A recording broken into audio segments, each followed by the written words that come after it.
Open to Psalm 107. Psalm 107, that's where we'll read this morning.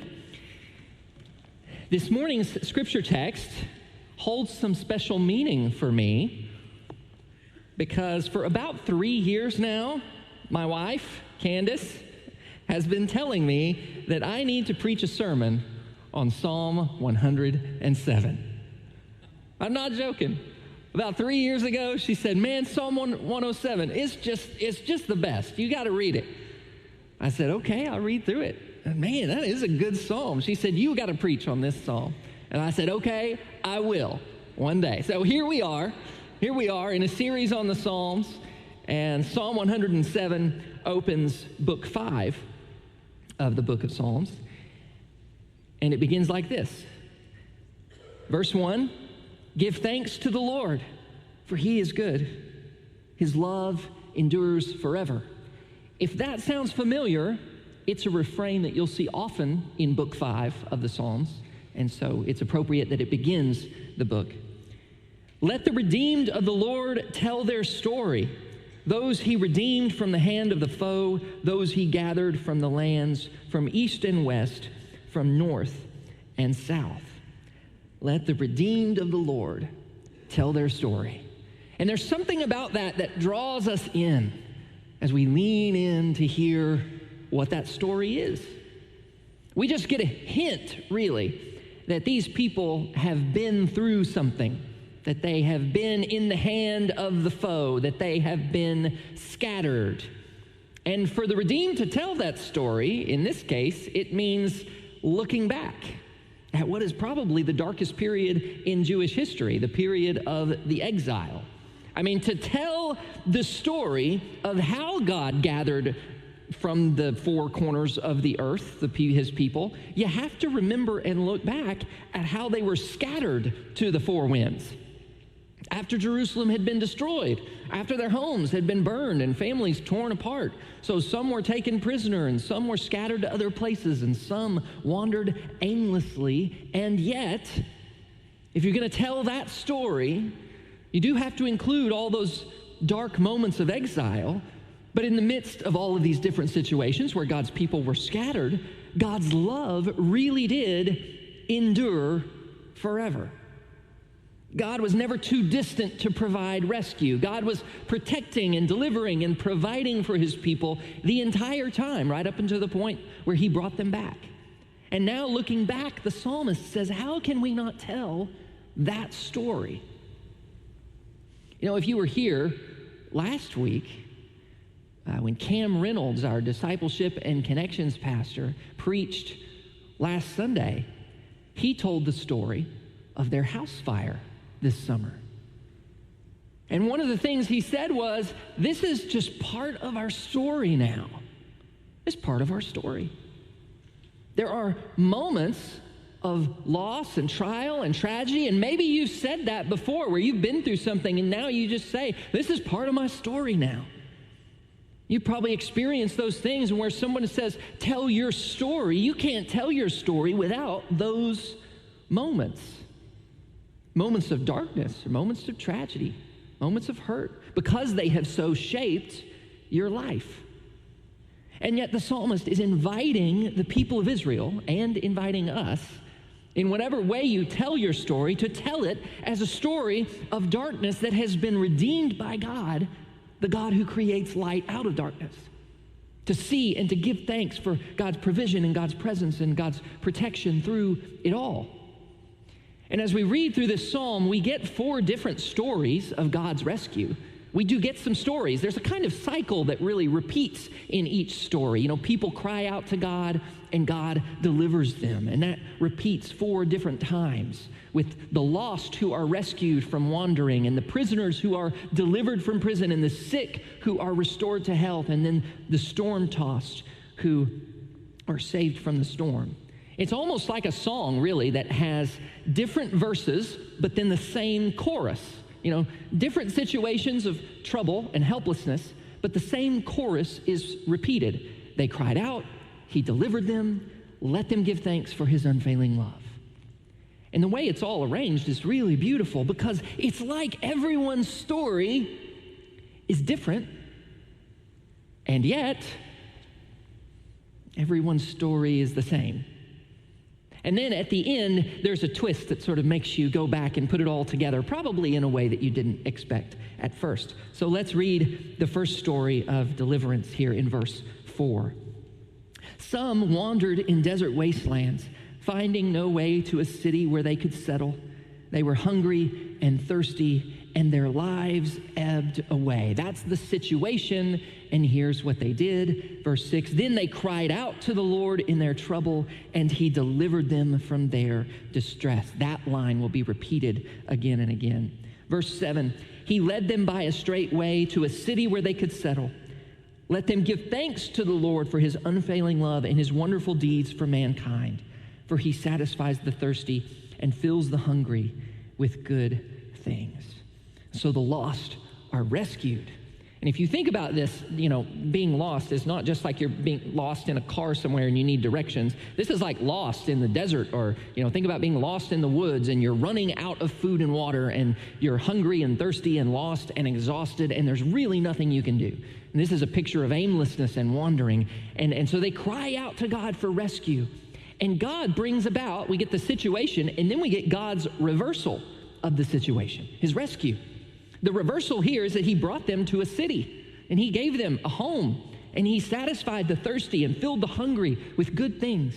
And so in each scene, we're going to see the situation, and then we'll see this kind of reversal happen.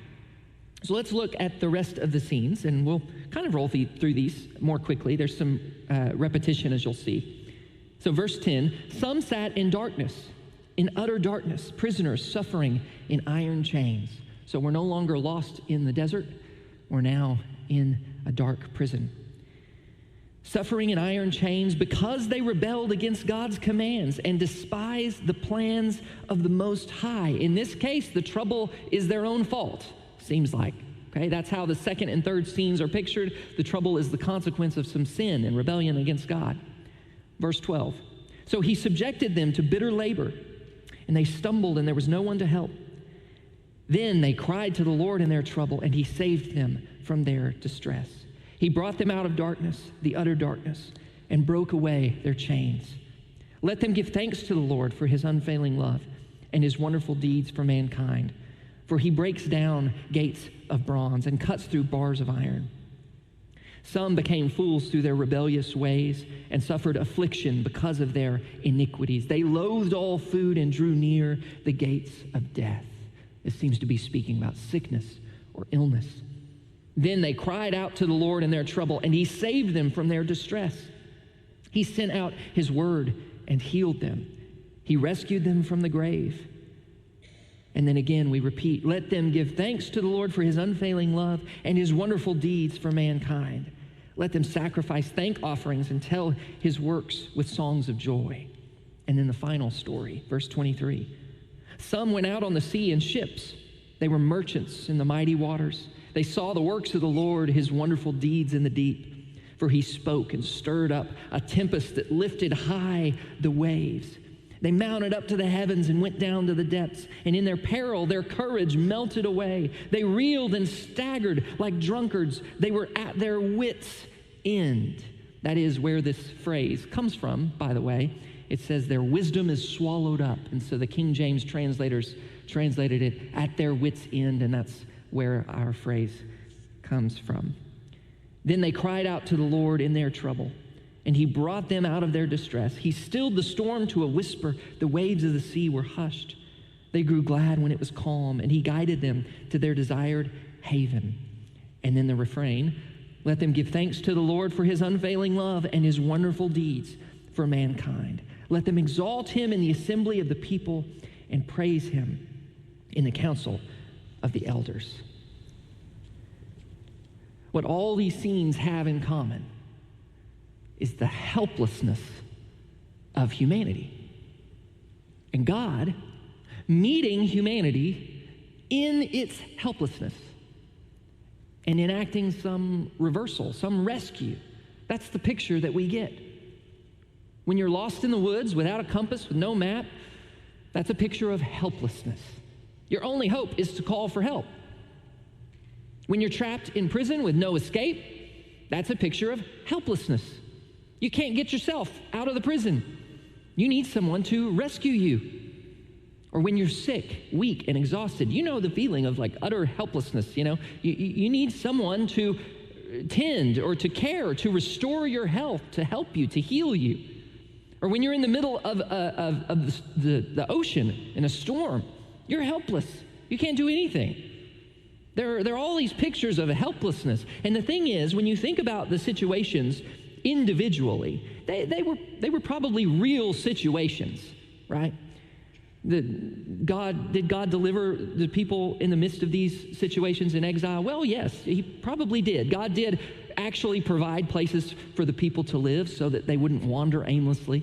And some of them were prisoners who had been set free. And some of them most certainly had been near death, close to death, or in mortal danger, and yet God had preserved many of them and brought them back into the land. So God had rescued them in specific ways. But when you take all these scenes together, there's obviously more than just the individual scenes where if God helped you in a storm, then you should give thanks. No. There's some kind of pattern that the psalm wants us to see where we all give thanks, regardless of whether God rescued us in that specific situation. He wants to see this overarching pattern and respond to it with thanksgiving. And the pattern is that God's overwhelming response to the helplessness of humanity is love. God's love is demonstrated and shown most clearly in his rescue of those who are absolutely helpless. Over and over again, it says, give thanks to the Lord for his unfailing love and his wonderful deeds for mankind. The love and the deeds go together. Okay, God's unfailing love and his wonderful deeds, they go hand in hand. God has God's wonderful deeds when he brings aid to the lost or brings freedom to the trapped or brings peace in the storm or healing to the sick. Those deeds demonstrate God's unfailing love, and vice versa. The unfailing love is the reason for the action on behalf of humanity. So the love motivates the deeds demonstrate the love. Okay, that means that God is not responding here to the worthiness of humanity. Nowhere in this psalm is God's love tied to the worthiness of the people who need to be saved. God's love is not motivated by the worthiness of the people. There is no mention that the people who cry out to God are particularly righteous. It doesn't say that God saves those who are upright in heart or that hope in him. I mean, in fact, in some cases, it says they have not been particularly righteous. Being particularly righteous was not a criteria for God to help them. Being helpless was the criteria for God to help them. These people, in many ways, have failed to follow God's ways. They're reaping the consequences of that in the exile. That's why the people were in the exile in the first place, because they had not followed God's way for them, but had rebelled against God. So some of this was of their own making. So there's kind of more to this pattern than you first thought, because it's not just God demonstrating his love in the midst of helplessness and enacting a reversal. The people had actually run away from God, who is their only help, and now are crying out in their helplessness. So some of it is their fault. It's like a child who runs away from home, is utterly helpless, and then a few miles down the road, calls collect back home and says, I need help. Well, duh, you ran away from the people who will help you. And so now this is your situation. God allowed them to run away, allowed them to rebel and reap the consequences.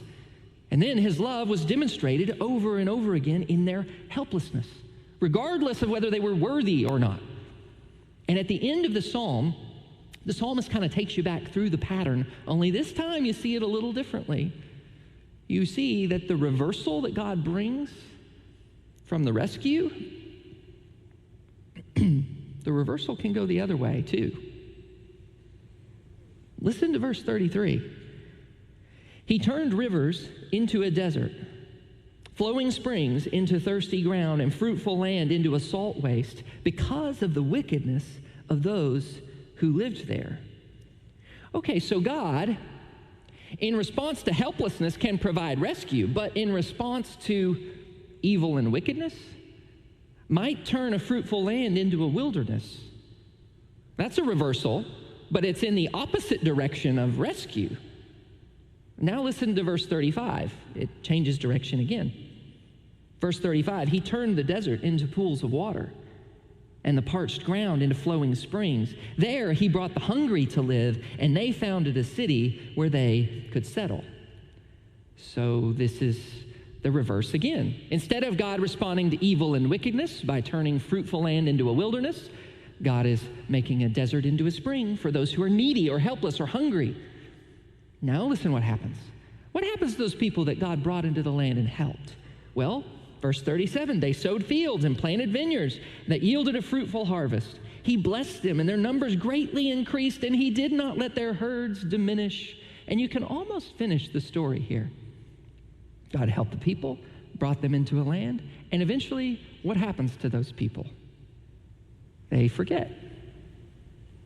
They forget that God brought them into the land. They forget that God rescued them. They forget that God put them into this position in a nice land. And then what happens? Well, then, verse 39, their numbers decreased, and they were humbled by oppression, calamity, and sorrow. He who pours contempt on nobles made them wander in a trackless waste. So here we are again. The needy and helpless, they were brought into a good land, blessed, but then there's oppression, and the nobles are made to wander. What had happened? Well, they forgot God. They fell into oppression, calamity, sorrow. And then God made them wander. And then what happens again? At the end of the pattern, verse 41, but he lifted the needy out of their affliction and increased their families like flocks. No matter how many times the pattern repeats, God will always help the helpless. So the upright see and rejoice, verse 42, but all the wicked shut their mouths. God brings reversal and reversal again and then reversal again. And the whole point of this closing section is to say to all these Israelites who have been rescued and restored to their land, don't forget. Give thanks, give thanks, give thanks, give thanks, and don't forget to give thanks. Take note of how quickly and easily God can reverse the situation. Just like God had already done in the history of the people of Israel. God had already done this several times. I mean, the Egyptians were judged for their wickedness. God brought them out of Egypt, saved them, gave them the promised land, right? And then blessed them. But then they themselves turned away and were exiled because of their wickedness. But then in their helplessness in exile, God has lifted them up again. So God has the power to enact the reversals. And the upright see this and rejoice because God can always exalt the lowly. The wicked, those who are opposed to God, they're silent. They shut their mouths because God can humble the proud. It's as if the psalm is saying, don't become proud in your position. Don't forget, thinking that it's because of your worthiness that God has brought you into your position. It's not because of your worthiness. It is on account of his unfailing love. That is why you are in the place you are in. It's because of God's love. And yet, no matter how many times the pattern repeats, it always ends with God's willingness to rescue the helpless again. And so let the one who is wise, that's how this psalm ends. Let the one who is wise, verse 43, heed these things and do what? Ponder the loving deeds of the Lord. Consider, think about, ponder. Wisdom. That's where this psalm ends. You think it's going to end with thanksgiving because it begins with thanksgiving, but no, it ends with wisdom. Let the one who is wise heed these things. Pay attention to this. It would be unwise, in other words, to look out into the world and observe in the world all the illness and the catastrophe, the aimlessness, the lostness, the loneliness, and the chaos of all of that, which is what we saw in these four, vignettes, these four stories in this psalm. It would be unwise to look out into the world at all of that chaos and interpret that as evidence of a lack of God's love. That is not evidence of a lack of God's love. That is evidence of humanity's utter helplessness. That's what the chaos in the world is evidence of, our helplessness. not a lack of God's love. Those things are the truest index of our actual situation. We're helpless without God in the world. And could it be that God allows situations of helplessness for the very purpose that humanity might cry out to God and find that his love endures forever? Perhaps there's wisdom in remembering that the chaos of life is not an example of the absence of God. It is the stage on which the drama of God's love is demonstrated. Because don't forget that everywhere you turn, the chaos and the illness and all of these things are actually causing people to draw near to God and discover more of his love. Illness all the time makes people cry out to God. Come back to God. Plead with God. Seek God's help. Is every illness healed when someone calls out to God? No. This psalm gives us the impression that God is healing and rescuing left and right. And indeed, I think if our eyes were open to it, you would probably see that he is. And I think this psalm is challenging us to acknowledge that many, many people who do call out to God are rescued and are healed. And no one who is healed or rescued or delivered is healed or rescued or delivered apart from the love of God. However, we do know that sometimes God doesn't heal or spare us from tragedy. And these moments, those are the moments when the question is valid, where is God's unfailing love in those moments? And the answer is the cross. That God's unfailing love was so demonstrated in Jesus Christ's rescue enacted on the cross for the sake of helpless sinners, that's you and me, that now we never have to doubt God's love for us, even when God doesn't heal or spare us from tragedy. We never have to doubt God's unfailing love because of the cross. He's enacted the rescue for the helpless.